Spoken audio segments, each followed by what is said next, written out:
इतनी गंदी हार होगी बहन चो, इतने शर्मनाक तरीके से इंग्लैंड हारेगा ना भाई, नहीं सोचा था यार। और जो न्यूजीलैंड का जो हरामीपना है ना, न्यूजीलैंड जो हरामीपना दिखा रहा है ना, उस पर बात होगी। लेकिन कल वर्ल्ड कप की ओपनिंग मैच में सिर्फ इंग्लैंड जिस तरीके से हारा है ना, डिफेंडिंग चैंपियन, सिर्फ इंग्लैंड ही जलील नहीं हुआ है, इंग्लैंड के साथ एक और चीज है जो कल बहुत ज्यादा जलील हुई है, दैट्स बीसीसीआई। यस, और बीसीसीआई की बेशर्मी, ये जलीलियत, ये बेइज्जती, यानी कि इंडिया की बेइज्जती भाई। इंडिया में वर्ल्ड कप हो रहा है, पूरा इंडिया रिप्रेजेंट कर रहा है इसको, वर्ल्ड कप को। और पहला मैच 1,10,000 की कैपेसिटी, बड़ा स्टेडियम, सबको पता है बहुत बड़ा स्टेडियम है, अहमदाबाद, नरेंद्र मोदी, हमारे प्राइम मिनिस्टर के नाम पे नाम रखा गया स्टेडियम का, 1,10,000 capacity, opening day, opening match. और कितना 20,000 लोग आए थे। अब आप बोलोगे देखो वर्ल्ड कप अगर आप बोलोगे एक न्यूट्रल मैच है, कोई इंडिया नहीं खेल रही थी वर्ल्ड कप में, लेकिन आप बोलोगे यही 20,000 लोग ओवल में आए, लॉर्ड्स में आए, या कहीं और किसी कंट्री के वेन्यू पे आए, तो ऑलमोस्ट हाउसफुल हो जाएगा, 20-25,000 की कैपेसिटी। और आप लोग बोले वाह यार, neutral venue, opening day, Housefull, अच्छा लगेगा, अच्छा इंप्रेशन पड़ेगा। तो क्या ये चीज बीसीसीआई को नहीं पता थी कि इस स्टेडियम की कैपेसिटी 1,10,000 है? और ओपनिंग मैच, पहली बात तो होस्ट को ओपनिंग मैच खेलना चाहिए भाई, क्या दिक्कत है? एक अच्छा इंप्रेशन पड़ेगा, पहला मैच इंडिया का हाउसफुल, एक वाइब सेट होगी वर्ल्ड कप का, एक दुनिया देखेगी नहीं यार ओपनिंग मैच था ये, यहाँ क्या देखेगी दुनिया?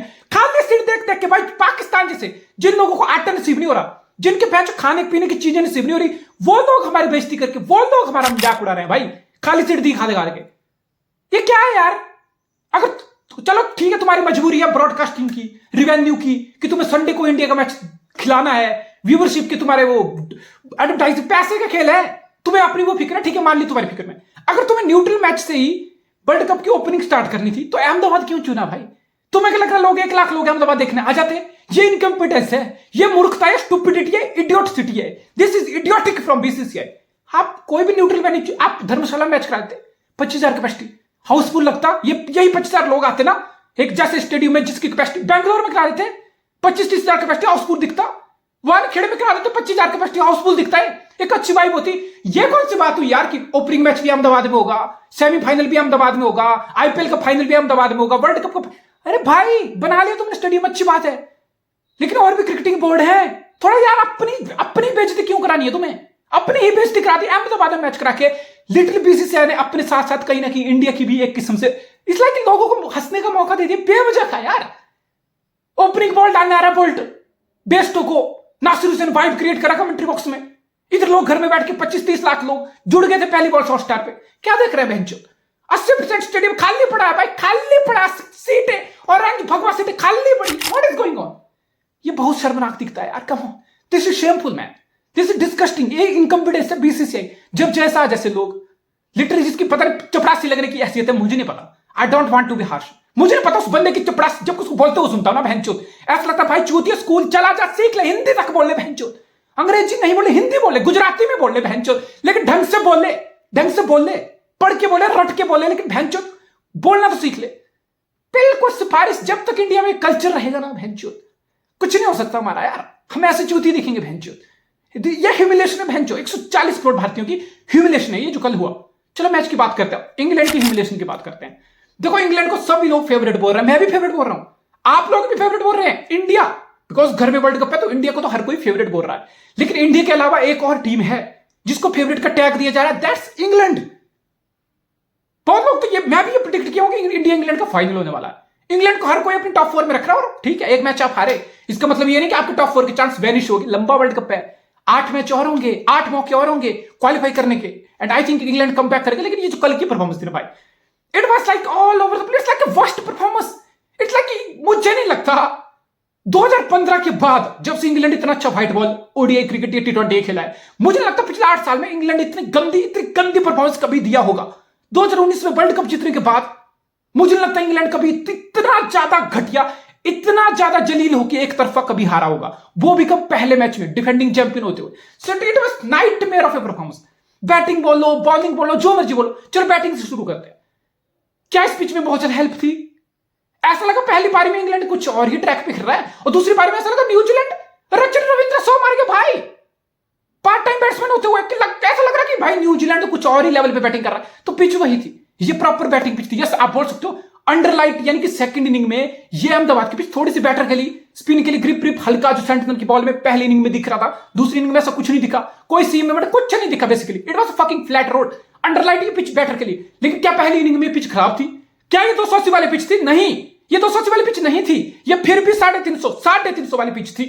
आप बेस्टो की डिसमिसल देख लो, आप मलान की डिसमिसल देख लो, आप लिविंगस्टन की देख लो, रूट की देख लो, बटलर की देख लो, जिस मर्जी की, ब्रुक की देख लो, जिस मर्जी की डिसमिसल उठा के देख लो, आप बोलोगे कि नहीं भाई बॉलर ने कुछ नहीं किया, बॉलर ने कोई ट्रैप नहीं फंसाया, बॉलर ने कोई बहुत ज्यादा बॉल स्पिन नहीं की, बॉलर ने कुछ बहुत ज्यादा अंडर प्रेशर नहीं बनाया। इट्स लाइक इंग्लैंड के बैट्समैन, पता दिक्कत क्या होती है, एक आपका टेम्पलेट होता है, जैसे इंग्लैंड का टेम्पलेट है कि 9 नंबर तक बैटिंग है, Chris Woakes, Sam Curran, depth है बैटिंग में, तो इंग्लैंड पहली बॉल से, चाहे वनडे हो 50 ओवर का, इंग्लैंड इस माइंडसेट से उतर रहा है पिछले 7-8 साल से कि पहली बॉल से आएंगे, मार्केट स्टार्ट होगी, एकदम अपने टेम्पलेट पे अपनी 5वीं गेंद पे बैटिंग करेंगे सारे, एक से एक लाइन में सब। तो दिक्कत पता कई बार क्या हो जाती है, आप रूट हो, आप बैटिंग करना रहो, आपको लग रहा है भाई मुझे अपनी नेचुरल गेम खेलनी है, मैं आउट हो जाऊंगा कोई बात नहीं, पीछे बहुत है, ब्रुक है, ब्रुक सोच रहा होगा बैटिंग करना रहा, कोई नहीं आ रहा, मुझे तो अपनी नेचुरल गेम खेलनी है, मुझे तोड़फोड़ करनी है, मेरे पीछे बहुत है, लिविंगस्टन है, लिविंगस्टन बैटिंग करना है, वो सोच रहा है मेरे पीछे मैं तोड़फोड़ करूंगा, मेरे पीछे जॉस बटलर है, जॉस बटलर सोचेगा मेरे पीछे मोइन अली, मोइन अली सोचेगा मेरे पीछे तो सैम करना, क्रिस वोक्स, समझ रहे हो?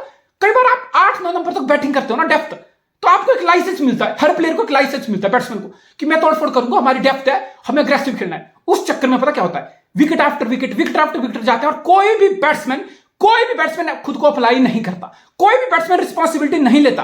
अगर कोई एक टीम है जिसको पता है हमारी टेल है, जिसको पता है हमारी लोअर बैटिंग में दिक्कत है, उसका 2-3 विकेट चले जाएंगे ना, उसको मिडिल ऑर्डर में आप क्या देखोगे, वो खुद को अप्लाई करेंगे, वो थोड़ा पार्टनरशिप बिल्ड करेंगे, वो थोड़ा अपने शॉट्स को रुक के खेलेंगे, लंबा पार्टनरशिप की तरफ देखेंगे, मिडिल ऑर्डर में बिल्डअप करेंगे, बिल्डअप लेंगे, पार्टनरशिप बिल्ड करेंगे। लेकिन जो इंग्लैंड जैसी टीम होती है जिसकी 8-9 नंबर तक बैटिंग होती है ना, और एक फ्लो में आप खेलने की कोशिश करते हो, तो ये हरकतें होती हैं। फिर इसमें कोई बॉलर की जीनियस की जरूरत नहीं है, इसमें कोई बहुत ज्यादा ट्रैक की जीनियस की जरूरत नहीं है। इट्स लाइक आप आ रहे हो, अपने शॉट खेल रहे हो, आपने शॉट खेल लिया, ठीक है, नहीं खेल पा रहे हो, आप आउट हो रहे हो, बिकॉज ऑफ रिस्क तो ले रहे हो। सो मेरे हिसाब से इंग्लैंड की बैटिंग क्लिक ही नहीं की, और इंग्लैंड ने एक चीज न्यूजीलैंड की हर्ट करने की कोशिश की, बिकॉज आप न्यूजीलैंड की बॉलिंग देखोगे ना, बोल्ट और हेनरी, सिर्फ 2 प्रॉपर सीम बॉलर, और सेंटनर क्या बॉलिंग किया भाई, सेंटनर इंडियन पिचेस पे, इट्स लाइक उसको पता है कब मुझे कितनी स्लो, कब फिंगर रोल करनी है, कब ट्रैक से हेल्प लेनी है, कब स्लो करनी है, कब कितना वेरिएशन करना है। I think is a jam of a bowler, बहुत मैसिव बॉलर है इंडियन कंडीशन में मिचेल सेंटनर। तो आप इन न्यूजीलैंड के बॉलिंग लाइनअप नजर डालोगे ना,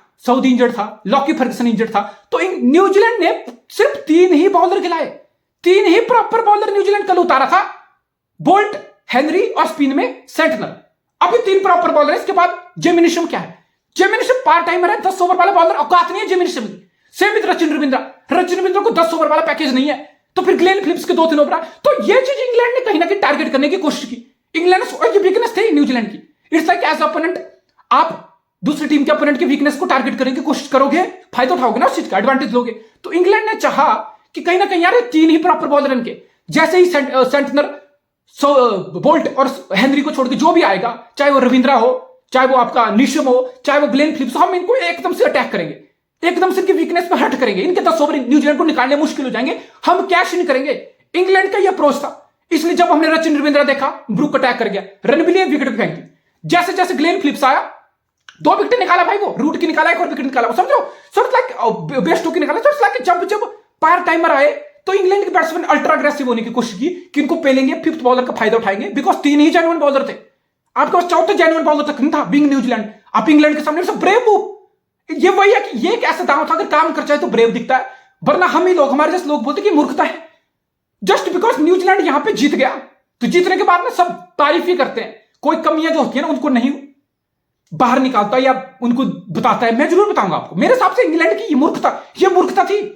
ऐसा हर बार नहीं होगा कि आप 3 ही जेन्युइन बॉलर खिलाओ, 2 सीमर, 1 स्पिनर, और आपको लग रहा है निशम, रविंद्रा, ग्लेन फिलिप्स आपको ओवर निकाल के देंगे। नहीं, ये नहीं होगा, नहीं होगा। आप ऑस्ट्रेलिया के सामने यही 3 बॉलर खिला के देखना, आप इंडिया के सामने यही 3 बॉलर खिला के देखना, इंडिया तुम्हें 400 ठोकेगी भाई। तो ये न्यूजीलैंड की मूर्खता थी जो काम करके तो ब्रेवरी की तरह दिख रही है, और इंग्लैंड ने मेरे हिसाब से यही करना चाहा। सेंटनर के बाद आपने ग्लेन फिलिप्स, निशम को टारगेट किया, रविंद्रा को टारगेट किया, रन भी पहले, लेकिन कहीं ना कहीं आप बहुत ज्यादा इट्स लाइक एक विकेट के बाद दूसरी के बाद तीसरी, सो इट्स लाइक आपके विकेट पे विकेट गिरते रहे, और न्यूजीलैंड इस चीज का फायदा हुआ, आप 300 तक भी नहीं बना पाए। सो ठीक है, मैं इंग्लैंड को ज्यादा क्रिटिसाइज नहीं करना चाह रहा। यस, ह्यूमिलेशन, बहुत बड़ी ह्यूमिलेटिंग डिफीट है, लेकिन गोइंग फॉरवर्ड आई थिंक जितनी कैपेबिलिटी है, जिस टाइप की क्वालिटी प्लेयर है इंग्लैंड के पास, मुझे लगता है इंग्लैंड एक अच्छे से कम बैक कर सकता है। अब बॉलिंग की बात करता हूं इंग्लैंड की और न्यूजीलैंड की बैटिंग की। जब नए गेंद के साथ बॉलिंग कर रहा था आपका हेनरी, बोल्ट को पिटाई हुई है 1-2 ओवर, लेकिन उसके बाद अच्छा किया। तो आप हेनरी की जो लेंथ देखना, हार्ड लेंथ, बिल्कुल proper Matt Henry hard length कर रहा, और साइड ऑफ मलान को, बेस्टो को, रूट को कोई रूम नहीं दे रहा, कोई फुलर करने की कोशिश नहीं, कुछ नहीं। कोई उसको पता पिच में कुछ खास है नहीं, उसको पता आगे पिच करके कोई मूवमेंट है नहीं, कोई स्विंग नहीं हो रही जो मैं आगे पिच करूं फायदा उठाऊं। बैट्समैन को ओवर पिच होगी, बैट्समैन पेल देगा, मुझे कोई मूवमेंट हो नहीं रही। So it's like Matt Henry ने प्रॉपर बॉलिंग की। I think he was pick of the bowler along with Santner, ये दोनों पिक ऑफ द बॉलर थे। अब न्यूजीलैंड इंग्लैंड की बॉलिंग पे आ जाओ, इंग्लैंड की बॉलिंग पे आ जाओ। Sam Curran all over the place, Mark Wood, ठीक है भाई पेस है तुम्हारी, तुम्हें 150 की पेस है, लेकिन तुम गेंद ठिकानों पे नहीं डालोगे, अच्छी पिच में आप पे गुड लेंथ पे पिच नहीं करोगे। इस इंडियन पिच है फ्लैट पिच, तुम गेंद को आगे पिच करके क्या कर लोगे? मूवमेंट नहीं होगी इंडियन कंडीशन में। नई गेंद पुरानी गेंद 1-2 ओवर हो गए, कुछ खास मूवमेंट स्विंग कुछ नहीं होने वाला भाई। और यही हुआ all over the place. Sam Curran की पिच में आप देख लो, मार्क वुड का पिच में आप देख लो। इट्स लाइक भाई कहीं भी गेंद डाल रहे हैं। फिर मोइन अली आया, फिर आदिल रशीद आया। इट्स लाइक मोइन अली, आदिल रशीद के पास कुछ ज्यादा खास ऑफर करने को था नहीं, पिच में कोई ग्रिप थी नहीं, अंडरलाइट हल्का फुल्का ड्यू भी था। इट्स लाइक कुछ था ही नहीं, कोई वेरिएशन कुछ काम नहीं किया। And top of that Devon Conway 152, 121 ball में 152। कॉनवे कौन आदमी है? अरे भाई साहब अगर पिच में थोड़ी ग्रिप भी होगी ना, डेवन कॉनवे कौन आदमी है? वो सीएसके का ओपनर है, वो 8-9 मैच चेन्नई में खेलता है, उसको घंटा फर्क पड़ रहा है यार कि पिच स्लो है, पिच में स्पिनर के लिए ग्रिप है। He is one of the best player of the spin this world cup. Conway इतने अच्छे स्पिन खेलेगा, मुझे लगता है 1-2 प्लेयर होंगे जो कॉनवे के लेवल के स्पिन पूरे वर्ल्ड कप में खेल पाएंगे। सो इंग्लैंड के लिए बहुत इट्स लाइक, न्यूजीलैंड के लिए इट्स लाइक सारे बेस तुम्हारे कवर हैं, तुम्हें किस बात की टेंशन है? अभी तो इस टीम में केन विलियमसन भी आना है, अब इस टीम में सऊदी फिट होके भी आएगा, वो भी इतना बड़ा एक्सपीरियंस प्लेयर है। मैन दिस इज गेटिंग सिली यार। तो समझ रहे, तो भैंचो न्यूजीलैंड कितनी हरामी टीम है यार, कितनी ज्यादा हरामी टीम है भैंचो। और प्रैक्टिस मैच का असली फायदा किसने उठाया? न्यूजीलैंड ने उठाया, न्यूजीलैंड ने। अगर वो हैदराबाद और प्रैक्टिस मैच जो आप पाकिस्तान के अगेंस्ट खेले, आपने रचिन रविंद्र को ओपनिंग कराई, गैम्बल था, एक तुक्का था, एक जुआ था, वार्म अप मैच था, आपने एक जुआ खेला और काम किया। और ऐसा लग रहा है इतना कि अगर प्रैक्टिस मैच नहीं होता, ये रचिन रविंद्र वाला एक्सपेरिमेंट नहीं होता, और कल रचिन रविंद्र पहले डाउन पे नहीं आता और 100 नहीं मारता। So it's like it's a brilliant story. It's like New Zealand ने इंडियन कंडीशन को आते ही एक्सपेरिमेंट करके इट्स लाइक उन्होंने अपनी टीम सेट कर दी। It's like New Zealand will be pain in the ass, it's gonna be pain in the ass. चाहे पाकिस्तान हो, चाहे इंडिया हो, चाहे ऑस्ट्रेलिया हो, चाहे साउथ अफ्रीका हो, बांग्लादेश हो, जो मर्जी हो, न्यूजीलैंड तुम्हें दिक्कत देगा भाई। इट्स लाइक वर्ल्ड कप है, इंडिया की बातें हो रही हैं, इंग्लैंड की बहुत सारी हाइप है, अभी भी है। ऑस्ट्रेलिया को बहुत लोग बोलते अभी भी रेट करते हैं, बिकॉज रिस्पेक्ट है ऑस्ट्रेलिया का, आईसीसी में जो भी टूर्नामेंट में ऑस्ट्रेलिया ने उखाड़ा है। सो इट्स लाइक न्यूजीलैंड को ना कोई ज्यादा चांस नहीं देता यार, डिस्पाइट वो पिछली 2 बार के रनर अप है, 15 में भी 19 में भी, डिस्पाइट कि वो हर बड़े टूर्नामेंट में सेमीफाइनल आ रहे हैं सदियों से, 1975 जब से आईसीसी वर्ल्ड कप है तब से सेमीफाइनल आ रहे हैं वो। सो इट्स लाइक इतना कुछ कंसिस्टेंसी दिखाने के बाद भी ना हर वर्ल्ड कप में, अभी 23 का वर्ल्ड कप, फिर भी लोग न्यूजीलैंड को रेट नहीं कर रहे। बहुत लोग तो ऐसे जिनके टॉप 4 तक में न्यूजीलैंड नहीं है। लेकिन मैंने आपको बताया था वर्ल्ड कप शुरू होने से पहले, न्यूजीलैंड का जब मैंने प्रीव्यू किया था कि ये टीम हमेशा हमेशा अपने पंच से ऊपर वो करती है, अपने बेट से ऊपर पंच करती है। They have always been there, हमेशा कंसिस्टेंसी दिखाई है। इट्स लाइक तुम वर्ल्ड कप इंडिया में करा लो, साउथ अफ्रीका में करा लो, चांद पे करा लो यार, मंगल पे करा लो, जहां मर्जी करा लो, न्यूजीलैंड की टीम तुम्हें वहां भी जैसी मर्जी कंडीशन हो अडेप्ट करती हुई दिखेगी, इंप्रोवाइज करती हुई दिखेगी, परफॉर्म करती हुई दिखेगी, जीतती हुई दिखेगी कंसिस्टेंसी में। दिस इज एब्सोल्युटली ब्रिलियंट यार। मिचेल सेंटनर इतना भयंकर स्पिनर, अभी तो शोटी भी आएगा, जहां थोड़ी और टर्न होगी वहां शोटी भी आएगा। क्या कमी है इस टीम में? भेजो मुझे इस टीम में एक वीक पॉइंट नहीं दिख रहा। बोल्ट हेनरी सऊदी का एक्सपीरियंस टीम में, स्पिन में सेंटनर, शोटी भी चिप इन कर सकता है, बैटिंग में बड़े बड़े केन विलियमसन आएगा, कॉनवे कितने स्पिन को अच्छे खेलते हैं, मतलब लाथम स्पिन को और अच्छा खेलता है, रचिन रविंद्र तो स्टेप अप करेगा तो भाई चुप बचा गया। मतलब तुम समझ रहे हो, ये जो सेमीफाइनल वाला टेम्पलेट होगा ना, और 36 ओवर में 283 चेज करने का मतलब समझ रहे हो, 2+ का सीधा रन रेट। और जब 9 मैच हो जाएंगे ना, तो जो 5वें 6ठे नंबर की टीम होगी और 4थे नंबर की जो टीम होगी जो क्वालिफाई करेगी ना, तुम्हें क्या लग रहा है बहुत ज्यादा फर्क होगा? मे बी पॉइंट्स का फर्क हो, बट बिग पॉसिबिलिटी कि पॉइंट्स का बराबर हो, लेकिन रन रेट का फर्क हो। +2 का रन रेट लेना is a massive for team like New Zealand. तो समझ लो न्यूजीलैंड अभी से अभी तो पहला मैच हुआ, it will be too foolish and too early to say कि नहीं न्यूजीलैंड सेमीफाइनल जाएगा। नहीं, मेरे तो खैर वर्ल्ड कप पहले होने से शुरू होने से पहले ही न्यूजीलैंड टॉप 4 में है मेरे अकॉर्डिंग। लेकिन ठीक है, जिस तरह की शुरुआत की न्यूजीलैंड ने, आई थिंक इट्स लाइक इस टीम को कोई फेस नहीं करना चाहता यार। सिंपल सी बात है भैंचो, ये खुद नहीं जीतेंगे तुम्हारी, सपोज तुम्हारा डू और डाई मैच हो, तुम्हारा न्यूजीलैंड से मैच पड़ जाए, इट्स लाइक भैंचो तुम्हें खा के चले जाएंगे। हमसे बेहतर कौन जाता है? बीइंग इंडियन, इससे हमसे बेहतर कोई नहीं जानता भैंचो। जितना न्यूजीलैंड हमें तंग किया है बड़े टूर्नामेंट में। सोचता है कि भाई न्यूजीलैंड के लिए दिल से रिस्पेक्ट है भाई, अलग ही डिफरेंट ग्रेवी। आईसीसी टूर्नामेंट है, New Zealand is a different gravy. लेकिन इंग्लैंड के लिए क्या है, देखो इंग्लैंड के ज्यादा पैनिक करने की जरूरत नहीं है। इंग्लैंड ने जिस तरीके से इंग्लैंड हारा है शर्मनाक है, लेकिन इंग्लैंड ने पिछले 7-8 सालों में बड़ी बड़ी टीमों को इस तरीके से एक तरफा जलील करके हराया है। सो मेरे बोलने का मतलब है इंग्लैंड के पास क्वालिटी है, इंग्लैंड का ऑलमोस्ट अभी भी हर बेस कवर्ड है। यस थोड़ा सोचना पड़ेगा, थोड़ी अच्छे से प्रॉपर प्लानिंग, थोड़ी रिस्पॉन्सिबिलिटी लेके खेलना पड़ेगा। 8-9 नंबर तक तुम्हारी बैटिंग है, इसका मतलब ये नहीं है कि आओ तो करो, तोड़फोड़ करो, बनाओ 350 रन, बट इट्स लाइक यार थोड़ा बेटर अप्लाई करो खुद को, थोड़ा रिस्पॉन्सिबिलिटी लो मिडिल ऑर्डर में, थोड़ा रुक के, जैसा रूट था एक लंबा पारी खेलने की कोशिश किया। सो इट्स लाइक न्यूजीलैंड इंग्लैंड के लिए मेरी ज्यादा वरी नहीं है। मुझे अभी भी लगता है कि इंग्लैंड बाउंस बैक करेगा भाई। एक मैच मत बोलो 2019 में क्या हुआ था, इंग्लैंड होस्ट था, होस्ट होके फेवरेट था इंग्लैंड था, बिकॉज बहुत अच्छे खेल रहे थे उस टाइम, जीते भी। लेकिन आप ऑस्ट्रेलिया से आ रहे, आप श्रीलंका तक से आ रहे, सो इट्स लाइक कि आपके लास्ट के 3-4 मैच डू और डाई हो गए थे इंग्लैंड के 2019 वर्ल्ड कप में, जिसने इंडिया फिर इंग्लैंड ने हमें पेला एजबेस्टन में, इंडिया को पेला, फिर न्यूजीलैंड को पेला। इट्स लाइक ठीक है यार, इतना कि इंग्लैंड को वापसी करना आता है, इस इंग्लैंड की टीम को राइट ऑफ करना या बीच से बिल्कुल वो करना बहुत, it's gonna be stupid mistake to do. मेरे हिसाब से इंग्लैंड जरूर बाउंस बैक करेगा।